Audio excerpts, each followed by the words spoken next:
Assalamu alaikum again. Ramadan Mubarak to everyone.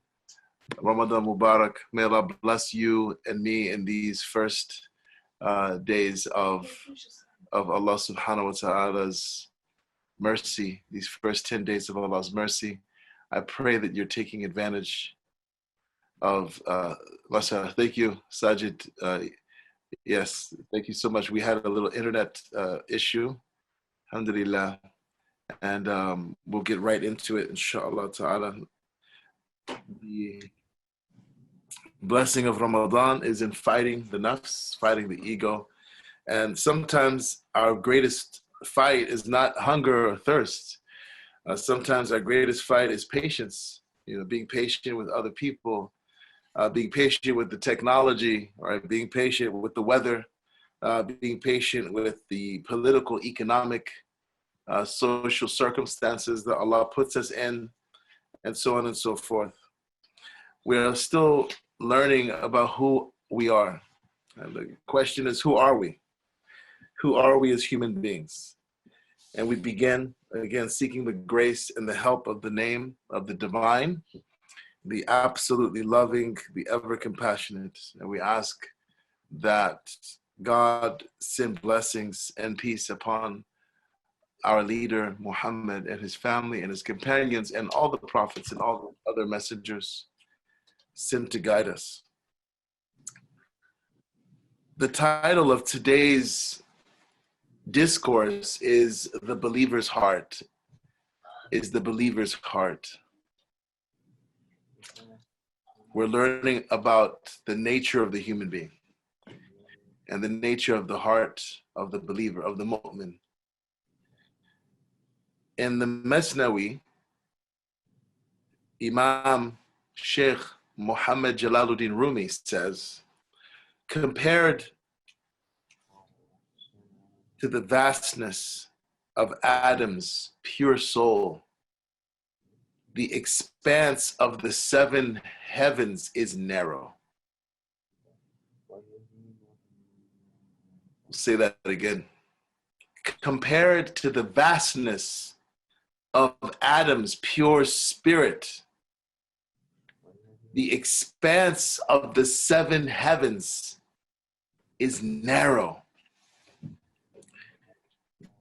The Prophet, God bless him and grant him peace, related that God has said, I am not contained in the jar of high and low.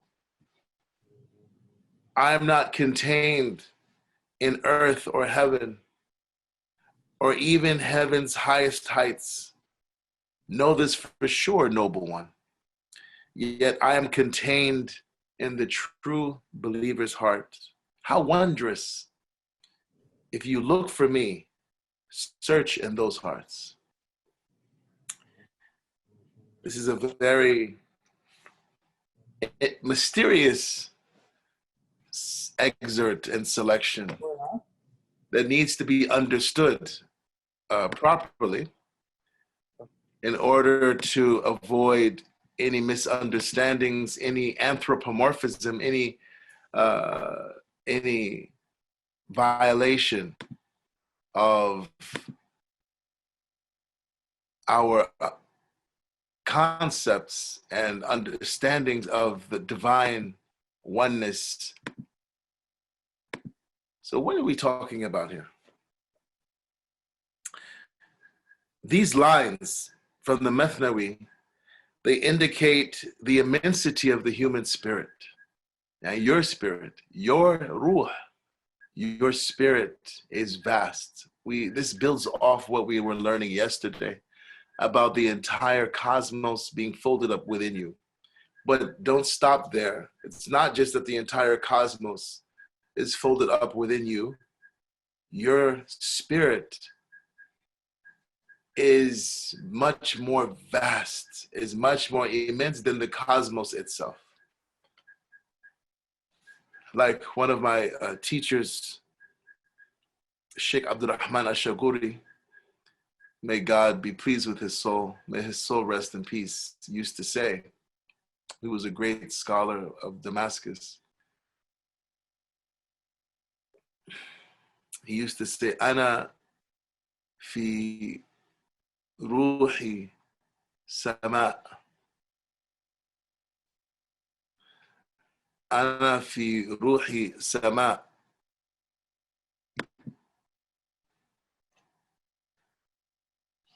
أنا في جسمي هباء وفي روحي سماء. In my body, I am nothing except particles of dust floating in the air. Physically, I'm just like a particle of dust floating in the air. I'm nothing. I am of no consequence. Physically, I am insignificant. وفي روحي سماء. But in my spirit, with regard to my spirit, I am an entire sky. Right? He said this in one of his poems. He was a great poet, among other things. And so here you see two sides of the human being. The physical side, you're nothing. And astrophysicists, astronomers, and cosmologists, you'll see that they ponder, into the seemingly infinite expanse of the universe. And without faith, you will feel like you do not matter, that you don't matter. Yeah, what am I? I'm just a bunch of waves and particles, atoms and subatomic particles.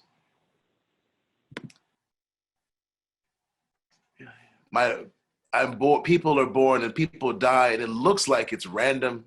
Right? If without faith, it looks like it's entirely random. It's just a game of Russian roulette. It's a game of chaos. It's like chaos theory. Right? It's just complete randomness. Within the randomness, we can detect patterns that allow us to predict and manipulate natural phenomena. But it's random, right? This is what those who don't have faith think and assume. Yes, the human being is inconsequential physically, but spiritually, your spirit, which is who you truly are, your spirit is of immense importance. In fact, your spirit, oh human being who's with me right now, is the most important thing in the created universe, even more important than the throne of Allah subhanahu wa ta'ala. Your spirit, Prophet Muhammad sallallahu alaihi wasallam said, is even more important than the Kaaba. Your spirit is even more important than the masjid. Your spirit is more important than anything else in creation. Why? Why is the spirit of such immense importance? There is a hadith Qudsi that's often narrated. Now, I should say, there's a disclaimer here that this divine narration, a hadith Qudsi, is a saying that we receive that's attributed to Prophet Muhammad, God bless him and grant him peace, in which he is quoting the Creator. He's quoting God. And the hadith Qudsi is a very important source of knowledge about God, a very important source of knowledge about the Creator. And there's a distinction. You'll find a distinction in the texture and the flavor of a divine narration, a hadith Qudsi, versus hadith Nabawi, versus a hadith that's from the Prophet Muhammad, God bless him and grant him peace. Of course, the highest narration is the narration of the Quran itself. It's the transmission of the Quran itself. Nothing compares with that. But right after the Quran, the divine recitation is the hadith Qudsi, the divine narration, the divine tradition. And so there's a hadith Qudsi that's attributed to Prophet Muhammad sallallahu alaihi wasallam, in which he said, quoting Allah, quoting God, "Neither my heavens nor my earth can contain me, but the heart, the dil," right, in Urdu or Farsi, "the dil of my believing servant contains me."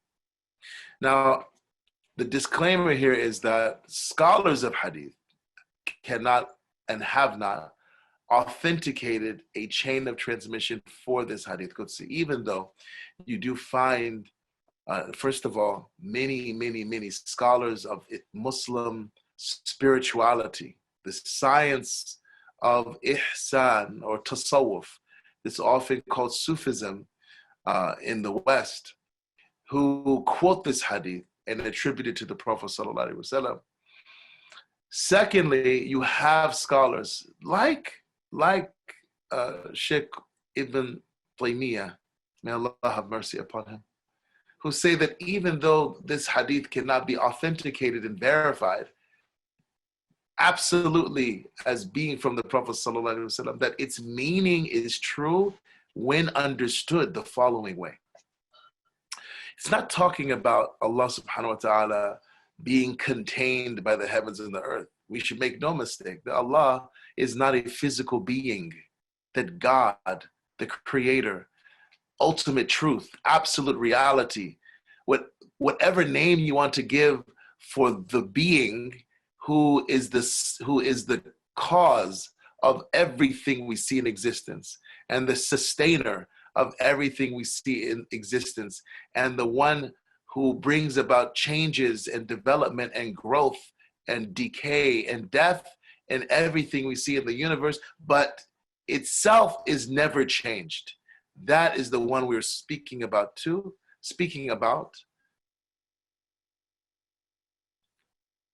Because this being, this necessary being, is beyond time and beyond space, independent of time and space. Rather, it changes time and space. It's the master of time and space. It therefore is not subject to time and space or change or the confinements of time and space. And so the language of these lines of poetry, the language of this statement attributed to the Prophet Muhammad sallallahu alaihi wasallam is metaphorical. It's figurative, not to be taken literally. This is an elusive statement, not a literal one.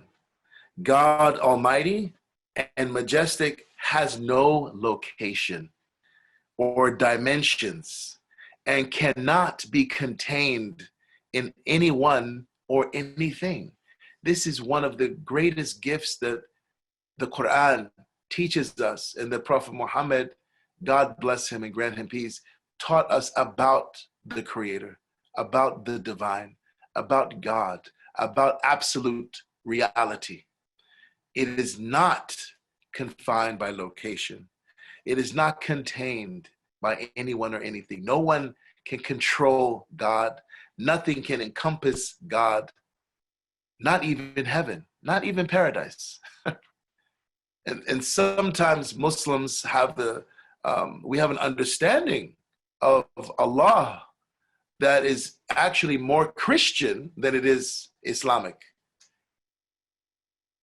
That is more similar to how the Greeks and the Romans and other peoples thought about God or think about God than what the Quran teaches about God himself.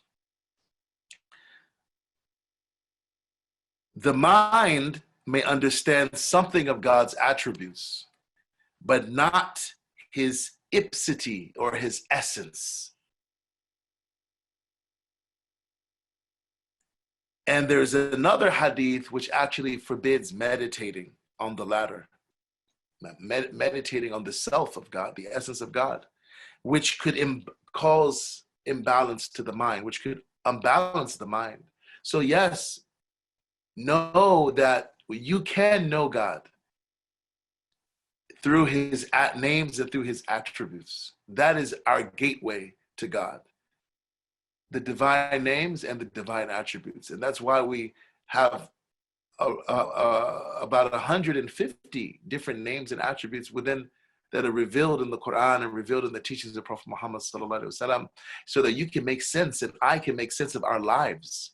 Without those names, what meaning does life have? No meaning. It becomes just, again, randomness and nihilism that leads to narcissism.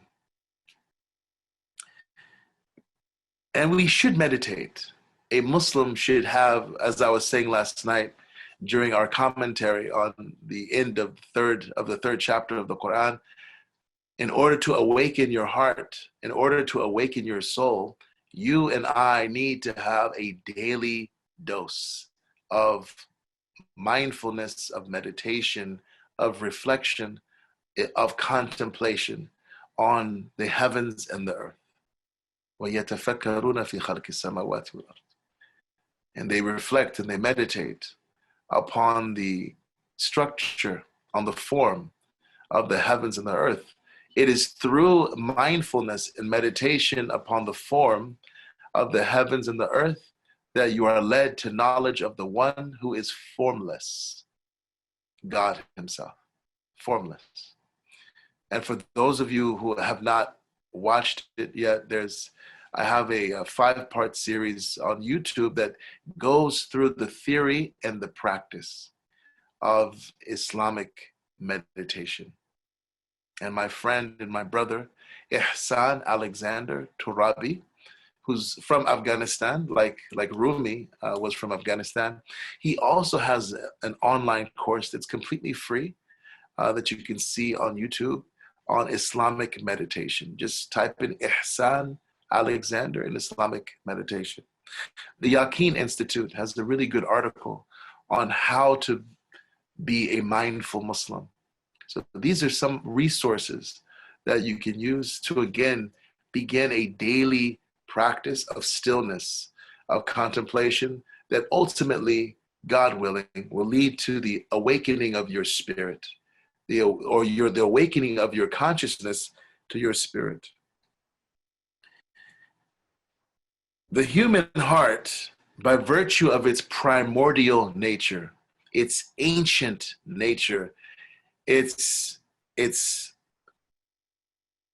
timeless nature, has the potential to become like a mirror, reflecting the divine magnificence, embracing it with a capital I, so to speak, by a mode of direct, supra-rational cognition that in Arabic is called ma'rifah. Ma'rifah is the highest consciousness that a human being can aspire to. It's even beyond what the Hindus and the Buddhists call nirvana. It's beyond, it's a consciousness way beyond. In fact, where nirvana ends, ma'rifah begins.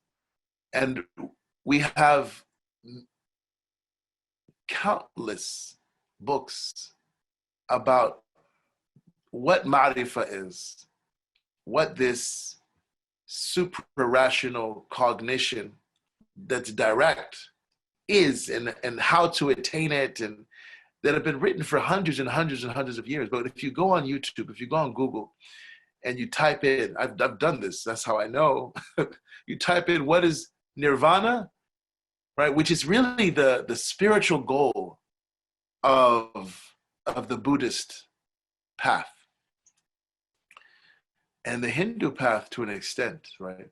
Moksha, breaking the cycle of samsara, of life and death, and right, birth and rebirth. Right? This is their goal. Marifa, you type in nirvana, you find tons of information, websites and YouTube videos. But if you type in marifa, hardly find anything. And anything that's good, anything that's substantive, it's really difficult to find anything that is clear. And this, brothers and sisters, is the goal. This is the goal. Many Muslims think, and I used to think this when I first became Muslim, that the goal of Islam is to get to paradise, to get to Jannah. That's a very lofty goal, but for many Muslims and for many human beings, it's not sufficient to transform you. The goal is to know God. The goal is to become pleasing to God. The goal is to have a relationship with God. The goal is to become a mirror through which the names of God, the attributes of God are reflected. The goal is to internalize the character of the Quran in your life. And that actually brings paradise here, as the Prophet ﷺ demonstrated in his own life. That brings heaven here. It gives you a taste of the hereafter here. That's the goal. And going to paradise, going to heaven, may God make us all who are listening and all who ever listen and who are watching and those who are watching and those connected to them and those who are beloved to them, may Allah make us all, may God make us all the people of paradise. Going to paradise is a means, actually, to better know God. Going to paradise, going to Jannah, going to the garden, going to heaven is a means to better know God.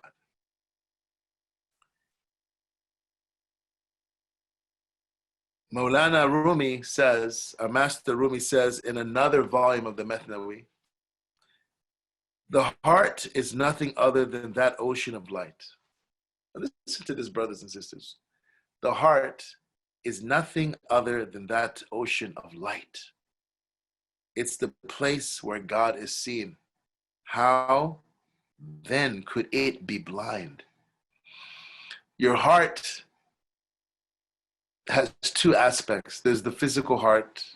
It's that organ, that muscle that pumps blood, that circulates liters and liters, gallons and gallons of blood around your body every hour without your consciousness of it, without your regulating it. In fact, if we had to regulate it, we would probably all end up dead. Yeah, Allah, God, ultimate truth and reality regulates the pumping of our heart, the beating of our heart, the pumping of blood around our body, taking much needed oxygen and nutrients and minerals around our body. So he's not talking about that aspect of the heart. He's talking about the spiritual aspect of the heart. It's an ocean of nur. It's bahrul nur. It's an ocean of light. And it therefore cannot be blind. But it can be covered. Imam al-Ghazali speaks about this as well, that your heart may be rusty, your heart may be disoriented, your heart might be not yet developed. The goal of the spiritual path and what Ramadan helps us to do, and what this COVID-19 pandemic is helping us to do, one of the silver linings in this great global calamity, is that it helps to polish the heart. So that it can be the mirror that it was created to be. In conclusion, what happens when the heart becomes a mirror? When the heart becomes a mirror for the names of God, that is when God, meaning the knowledge of God, is contained in the heart of the believer. So this, again, is figurative. What's meant by these verses, what's meant by this narration about God being contained in our hearts, is that the knowledge of God, the human being, al-insan, is the best equipped creature to contain the knowledge of all of God's names and attributes. Remember, we learned a few days ago that God taught Adam, the original human, all the names. وَعَلَّمَ آدَمَ الْأَسْمَاءَ كُلَّهَا. He taught Adam all the names. So you and I have that potential to know all the names. And our lived experience, our lives, are a framework and a backdrop through which we are acquainted experientially with all the names. The pandemic we're facing now, What name of God? I mean, there are many names of God that are being expressed through this COVID-19 pandemic. But one of them that's most apparent is his name, Al-Mumit, right? The one who takes life, the one who causes death, Al-Mumit. The above explanation, it leaves some questions unanswered. Why, for instance, does the poet attribute these words to God? If you look for me, search in those hearts. If you want to find God, look for God in the hearts of these believers. Should not every seeker be searching within their own hearts? They should. Right? And this is what Islamic spirituality is really about. And this is really the crux of what I want to say today. This is the essence of what I want to say today. What makes spirituality, Islamic spirituality that's based on the Quran and the path, the Sunnah of the blessed Prophet Muhammad, God bless him and grant him peace, and the wisdom of the collective wisdom and knowledge of the prophets before him is this, that Islamic spirituality shows you how to know God through your heart. Aqidah, theology, for example, teaches you how to know God through books, or through lectures, or through reason, through the intellect, using a number of means, sometimes using syllogisms and rational proofs, sometimes using empirical evidence to bring you to knowledge of God. But spirituality, tasawwuf, tazkiyah, is a path to know God through the heart that is not irrational. As Dr. Muhammad Isa Whaley said, it's not irrational, it's not emotional, it's not kind of some kind of, hocus pocus, hippie, new age stuff. No. It is supra-rational. It is beyond reason. It's a way, or you could say it's the way of knowing the truth of who God is that is beyond the limits of the mind, beyond the boundaries of the intellect. And when a person attains that level of knowledge, of consciousness, then their faith is unshakable. And these are the kinds of scientists. And thank God that we have a scientist like that at the CDC. Allahu Akbar. So for those in need of guidance, the way to begin the search is to seek somebody qualified to help them, to seek out a mentor, a spiritual mentor, a coach, somebody whose heart already contains divinely bestowed wisdom, knowledge, and blessing. So that's how to attain such a heart. It's to look for someone who has a heart like that. It's like a fire. We talked about how the word for heart, fuad, is like a flame.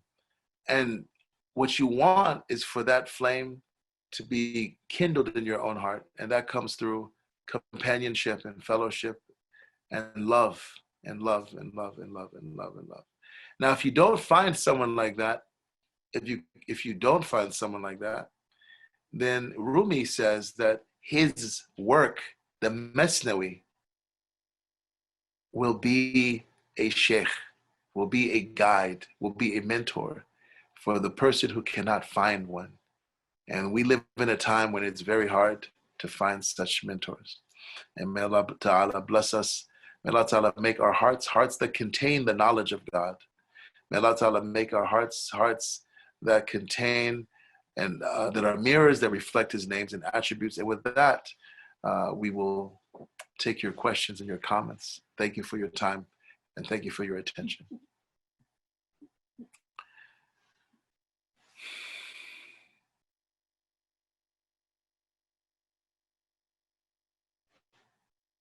Okay, Bismillah.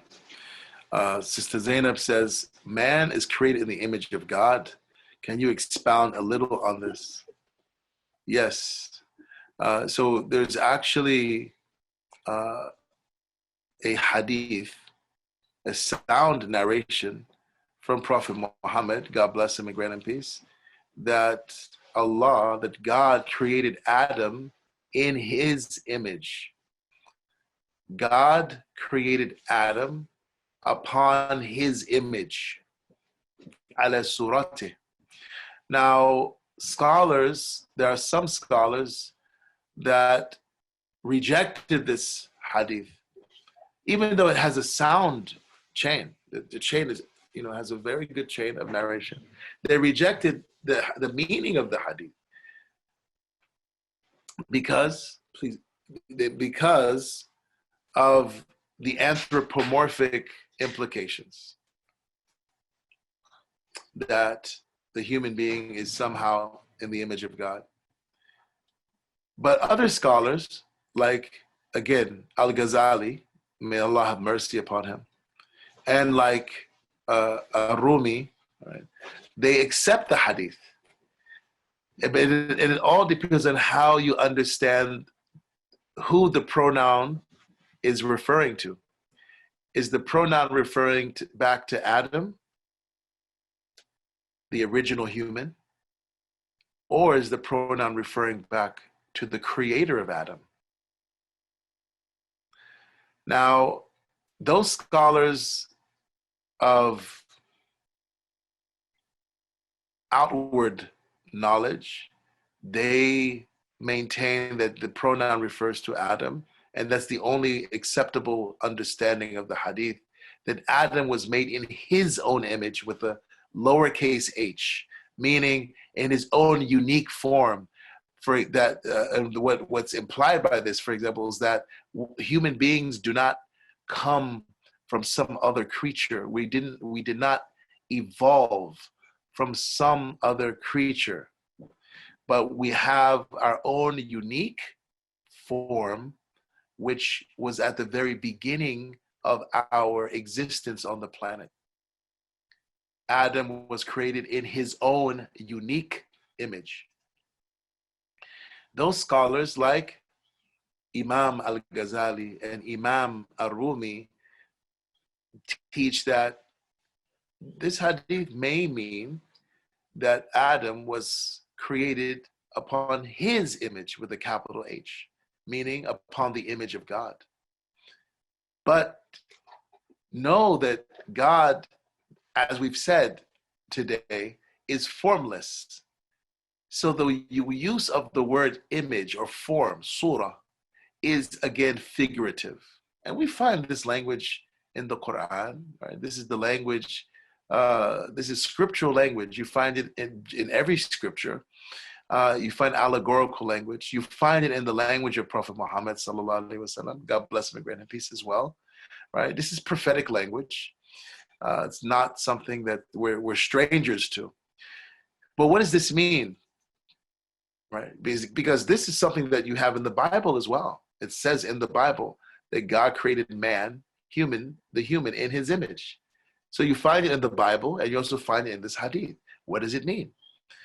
Al-Ghazali and Al-Rumi and others like them say this means that the human being was created upon the spiritual form of the names and attributes of God. The names and the attributes of God are our form, so to speak.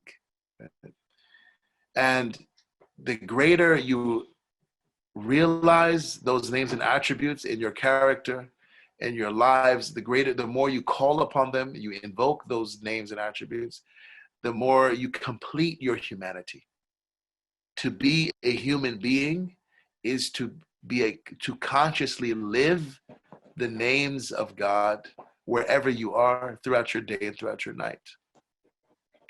And so this is from the meanings, and it complements what we talked about today of the heart of the human being a container containing God. Nothing else can contain God, and no other creature has a potentially as deep and vast knowledge of who God is except the human being. Not even the angels, not any jinn, no, nothing, not anything in the heavens and the earth can know God the way you can know God. And that's why you have been selected to be the Khalifa of Allah, to be the vicegerent, the trustee, the representative of God in the universe, and specifically on earth. Kathy says, wa alaikum salam. Kathy says, there are many, what are any books you recommend to learn about Islamic spirituality? So spirituality Islamic spirituality basically has three stages or three processes that a person goes through. And these are not necessarily all linear. It doesn't necessarily happen, step one, step two, step three. For some people, one may come before the other, or they all may be happening at the same time, or, but these are the basic three stages that occur for human beings on the spiritual path. The first is what's called the stage of takhliyah, or the stage of stripping, the stage of being divested from qualities that God does not love, like arrogance, qualities like injustice, right? There's 7 qualities that Allah does not love that are mentioned in the Quran, right? So knowing what these are and then working very hard, sometimes with the help of sometimes you need the help of a community that's also on the spiritual path to do that. And through worship and through devotion to root out these 7 qualities that God does not love. And then the second stage, or the second process, is what's called tahliyah, which is the beautifying of the soul with those character traits that God does love, like purity of soul, purity of heart, like constantly turning back to God, repenting to God. Another one is patient perseverance. Taqwa is another one, which is the goal. One of the main goals of Ramadan is to cultivate this particular character trait. Taqwa is consciousness of God and consciousness and awareness of His commandments and prohibitions, right? This is important because it prepares you physically, emotionally, and intellectually for the third stage. That's why these, the rules and regulations of Islam are to prepare you for the third stage, which is called the stage of tajliyah, the stage of enlightenment, right? Enlightenment, the enlightenment of the soul with the knowledge of the spirit. So this is the connection between refinement of character refinement, and enlightenment. And this really is what Islamic spirituality is about. So a book on the first, one of the best books that are available to us on the first of these process, the first 2 of these processes that I mentioned, is a book called Purification of the Soul. Purification of the Soul, that was translated by Sheikh Hamza Yusuf, may Allah preserve him. That is a work by the great scholar Sheikh Muhammad Mawlud, Mataratul Qulub, the purification of the heart. May God have mercy upon him. And it goes through many, many, many different qualities and how to rid them of your heart and how to root them in your heart, how to rid the bad qualities from your heart and by extension your character, and how to root and plant the seeds of good qualities, of virtues in your heart. Another excellent book on this topic is Rejuvenation of the Soul by one of my teachers, Imam Fode Drame. Rejuvenation of the Soul. Again, he talks about these 7 character traits that Allah loves and these 7 character traits that Allah does not love. And he explains them very beautifully, very beautifully. And so those two books are a good start. There's a book I have here. Oh, let's see, where is it? Oh, I'm sorry, it's in my office, but it's a new abridgment of Imam al-Ghazali's book, The Revival of the Religious Sciences. It's a new abridgment. There are older abridgments, but this is a new one. Could you get that book, please? It's in the back. It's a brown book. Revival of the Religious Sciences. Yeah, so that's also a very good book to start with. And it goes through what I'm just talking about, the refinement of character. Inshallah, one of my daughters will get it in a moment. Just a few more questions here. Brother Adam says, I've heard Marifa translated and explained in English as achieving union with Allah subhanahu wa ta'ala. Would this be better explained instead as attaining true knowledge of him, not actual union? Exactly. Yes, exactly. Again, the language of union, it's really figurative. It's using words. Thank you. Yeah. Shukran.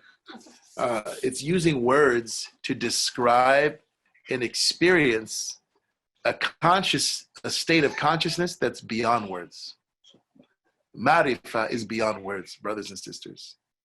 And whenever we see this description in the hadith, for example, Prophet Muhammad, Allah bless him and grant him peace, he describes Marifa in the authentic hadith that Abu Huraira narrates. When God says, another divine tradition where God says, whoever harms an ally, whoever harms a friend of mine, I declare war against him. A person does not approach me by anything more beloved, except but that which I've made an obligation on him or her. And a person continues to draw near to me through optional acts of service until I love him, until I love her. And when I love him, when I love her, I become the sight. I become the eyes through which I become the vision through which he sees, through which she sees. I become the hearing through which he hears. I become the hand with which he grasps, and I become the leg with which he strides. And if he asks of me, I give to him. And if he seeks my protection, I protect him. This is describing Marifa. Well, but what does it mean for God to become your vision? What does it mean for God to become your hearing? Scholars have read all kinds of books with all kinds of opinions on it, because words really can't capture it. It's an experience that's beyond words. So yes, Brother Adam, you're correct. So this is the book. I really highly recommend this book, brothers and sisters. It's called Revival of the Religious Sciences. It's an abridgment, and I've seen there's about 2 or 3 other abridgments of the Ihya Ulumuddin, the Revival of the Religious Sciences, which is Imam al-Ghazali's magnum opus, that are available. This is the best one, in my opinion. This is the best one. This is the best one so far. And it was abridged by Saleh Ahmed Ashami and translated by Mukran Ghezzo. And it's published by Serenity Productions. They're based in the UK. And so again, Sister Kathy, this is another excellent book on spirituality. And then the Book of Assistance by the great Imam al-Haddad. It's called the Book of Assistance by Imam Abdullah al-Haddad, which is really a summary of aspects of what's in this book here. And I think we have 1 or 2 more questions. If it's beneficial to the discussion, can you share thoughts how to understand the hadith in which the Prophet ﷺ said? Okay, yeah, no, Brother Sami, thank you for asking that, mashallah. But no, I don't think it would be beneficial to discuss that hadith. We'd be here for at least another hour, and then even after that, there would be lots of questions. So we won't go into that hadith. Now, yeah. So there's difference of opinion about the what's called the vision of Allah by the Prophet sallallahu alaihi wasallam, and so we won't go into that, you know. And the last question, alhamdulillah. Assalamu alaikum, Sheikh. Wa alaikum salam. This is by Pap Joff. There are humans. There are humans remains that have been found that dated thousands and thousands of years. How can be how can we square that with the creation of Adam? Peace be upon him. So yes, so the thing is, I think there's an assumption by some people that the Muslim understanding of the creation of Adam alayhi salam is similar to the Christian understanding, which if you go back in the genealogical tables that are in the Bible, for instance, puts Adam at about maybe 6,000 to 10,000 years ago, right? Which our current carbon dating methods and and other archaeological evidence indicate, and also genetic evidence indicates that human beings have been here, much, much, much longer than that, right?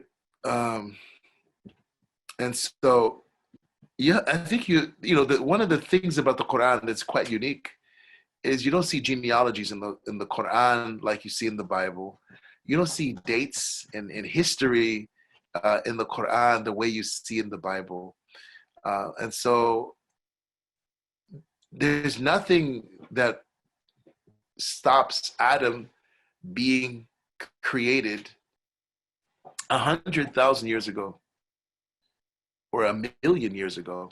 I mean, there's nothing in the Quran that says that Adam alayhi salam wasn't created at a time that may correspond with how our current techniques and methods.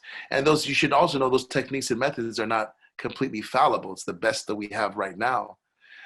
Secondly, so number one, don't assume that,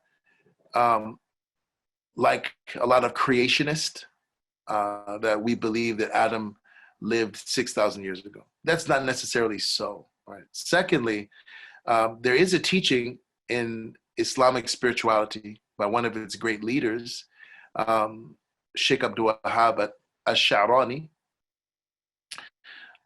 great Egyptian scholar, that there were many Adams, right? That there was more than one Adam, alayhi salam. That Adam is a name that's given to different representatives of different either human species or human-like species, which again, for people who are familiar with Neanderthals and, Cro-Magnon man and, modern Homo sapiens, this would fit actually quite well into this understanding that there were,